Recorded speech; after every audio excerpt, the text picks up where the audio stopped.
Who makes better pasta, Nana or Mama? Granddad and Nana. They do? Yeah. Are their meatballs better too? Yeah. Yeah. Is Mama's pasta and meatballs okay? Yeah. But not as good as theirs? No. No. What makes theirs better? The meatballs and the pasta with the cheese on it. Oh, there's more cheese on it, and that makes them taste better? Yeah. Oh, maybe we should try some cheese here. What do you think? Probably still won't be as good, huh? No. No. Well, are you excited for Nana and Granddad to come to New Hampshire again so that you can have some of their pasta? Yeah. Yeah, that would be nice, especially since it snowed all day today, huh?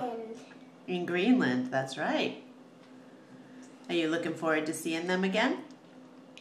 And not just on the computer? Yeah. All right. Can you say Happy Easter? Happy Easter. I'm going to find some eggs. You're going to find some eggs and some candy, maybe? And say, we'll see you in April. We'll see you in April. Good job.